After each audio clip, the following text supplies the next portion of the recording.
निशा की सास अंधी थी, वो ठीक से देख नहीं सकती थी। लेकिन शादी के बाद, माँ जी खाना खा लीजिए, और हाँ मैं आपको दवाई दे रही हूँ, वो भी खा लीजिए। नहीं नहीं बेटा, तू बस खाना बना ले, मुझे अंदाजा है मैं खुद ही खा लूंगी सब कुछ। रोज सुबह निशा की सास की आदत थी। निशा बेटा, सब्जी दे दे, मैं काट देती हूँ। अरे नहीं नहीं माँ जी, आपको चाकू लग सकता है। नहीं नहीं बहू, मुझे अंदाजा है कि कैसे काटना है, काफी वक्त से कर रही हूँ ना मैं। वैसे भी डॉक्टर ने कहा है कि थोड़ा बहुत काम करना जरूरी होता है। माँ जी, डॉक्टर ने कहा है तो दे देती हूँ आपको, लेकिन मेरा मन नहीं मान रहा।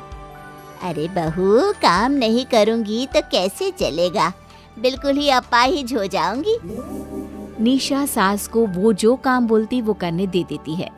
एक दिन निशा की सहेली का फोन आता है। सास सुन रही होती है कि वो किसी से बात कर रही है। क्या हो गया रमा, हमेशा परेशान से ही क्यों रहती हो? आ जाओ ना कभी मेरे घर पर।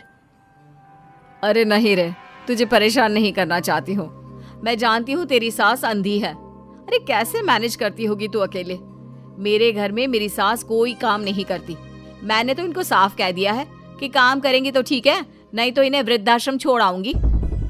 निशा की सास सहेली की बात सुनकर डर जाती है। वो बिना निशा का जवाब सुने वहां से चली जाती है। सास के जाने के बाद निशा कहती है, अरे नहीं नहीं, मेरी सास तो पूरा काम करती है। वो सब्जी काट देती है तो मैं छोंक देती हूँ, वो आटा गूंथ देती है तो मैं रोटी बना देती हूँ।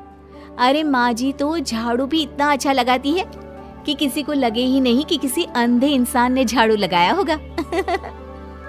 तू तो किस्मत वाली है।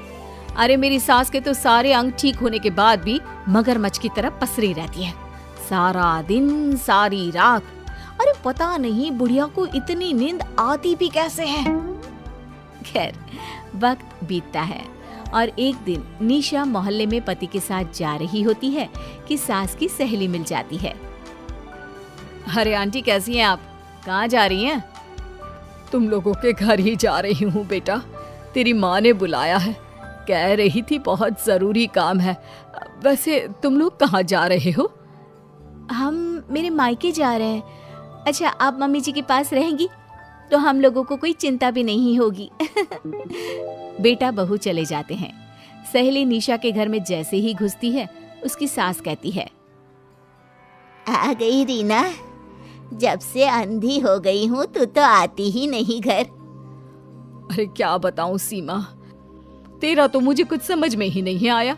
अरे जैसे ही बेटी की शादी हुई उधर तू अंधी हो गई, कैसे? मतलब समझ में नहीं आया।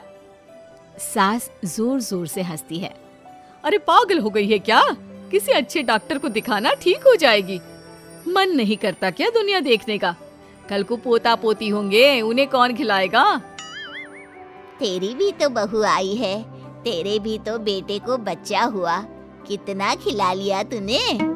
अरे हमारी तो किस्मत ही फूटी थी। लड़की की पहले दिन से ही डिमांड थी कि सास ससुर के साथ नहीं रहना, चाहे जो हो जाए। अब बोल क्या करती मैं? फिर क्या कर लिया तूने? दोनों आंखें होने के बाद भी परेशान ही है ना?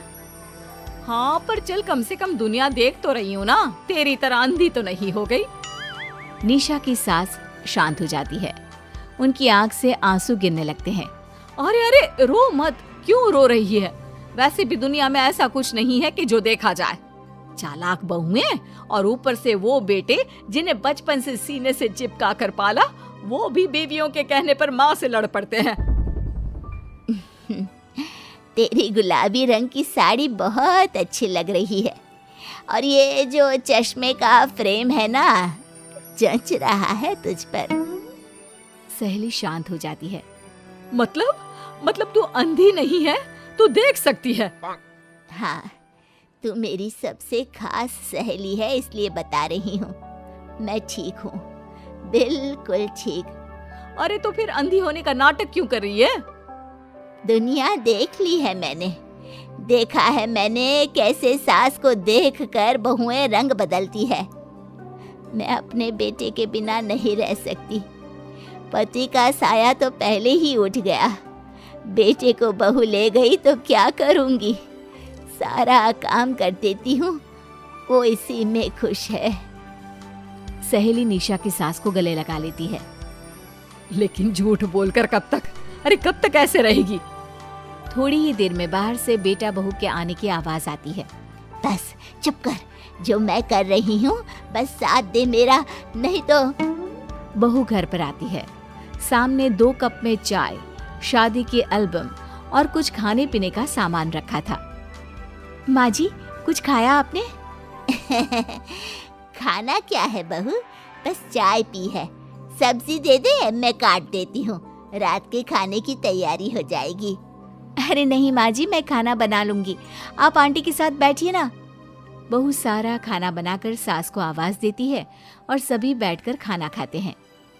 माँ जी, ये लीजिए, कटहल खा लीजिए, ये कह रहे थे कि आपको बहुत पसंद है। हाँ हाँ, ला दे। बहू सास को रोटी का डिब्बा पकड़ाती है, लेकिन सास नहीं पकड़ती। वो कटहल देना बहू। बहू जल्दी से सास को कटहल दे देती है। अगले रोज फिर सास झाड़ू लगा रही होती है कि बहू कहती है, माँ जी, आप ठीक से झाड़ू नहीं लगा रही, पीछे देखिए कितना सारा कचरा फैला हुआ है, लाइए मैं लगा देती हूँ। सास डर जाती है और पीछे देखती है। कहाँ बहू, अरे कहीं तो नहीं है कचरा, देख। नहीं माँ जी, आप देख नहीं सकती ना, इसलिए आपको नहीं दिखा। बहू सास से झाड़ू लेकर सारे घर में झाड़ू लगा देती है। सास अब जो काम करने जाती, बहू उनसे छीन लेती। क्या बात है बहू, आजकल तुम मुझे कोई काम क्यों नहीं करने देती? माँ जी, काम ही क्या है, हम 3 लोगों के लिए खाना और 2 कमरे की घर की सफाई, ये तो मैं आसानी से कर सकती हूँ। सास को समझ में नहीं आता कि आखिर बहू ऐसा क्यों बोल रही है। वो कुछ दिनों तक सब देखती है और फिर एक दिन बहू की सहेली आती है। अरे रमा, क्या बात है, कैसे आना हुआ? बैठ, मैं चाय लाती हूँ। अरे नहीं नहीं निशा, तू सहेली से बात कर, मैं ले आती हूँ चाय। वाह, क्या बात है, तेरी सास को आंख से दिख भी नहीं रहा, लेकिन चाय बनाने को तैयार। और एक मेरी वाली है, हाथ पैर हिलाने की भी पैसे लेती है। वैसे यार आज मैं रिलैक्स हूँ, छोड़ आई मैं उन्हें वृद्धाश्रम। सास डर जाती है और अंदर से चाय बनाकर ले आती है, लेकिन डर के मारे सास के हाथ से चाय की ट्रे गिर जाती है। बहू की सहेली बोल पड़ती है, अरे कुछ काम होता नहीं है तो करती क्यों है बुढ़िया, एहसान दिखाने के लिए? अरे मैं तो कहती हूँ तू भी इस अंधी को वहीं छोड़ा। नहीं नहीं निशा बहू, मुझे माफ कर दे, गलती से ट्रे गिर गई, मैं सारा काम करूँगी, बस मुझे मेरे बेटे से अलग ना कर, मैं नहीं रह पाऊंगी उसे देखे बिना। बस माँ, यही सुनना था।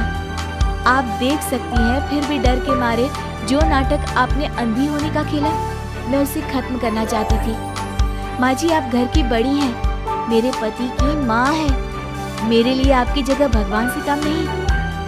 आप अंधी नहीं भी होंगी तो भी मैं कभी भी आपको खुद से दूर नहीं करूंगी। माँ जी, मेरा विश्वास रखिए। फिर निशा सहेली को देखती है। अच्छा होगा रमा कि तुम मेरे घर से चली जाए, क्योंकि मेरे घर में ऐसे लोगों के लिए कोई जगह नहीं है जो बड़ों की इज्जत नहीं करते। सास चैन की सांस लेती है। जीती रहे बहू, जीती रहे।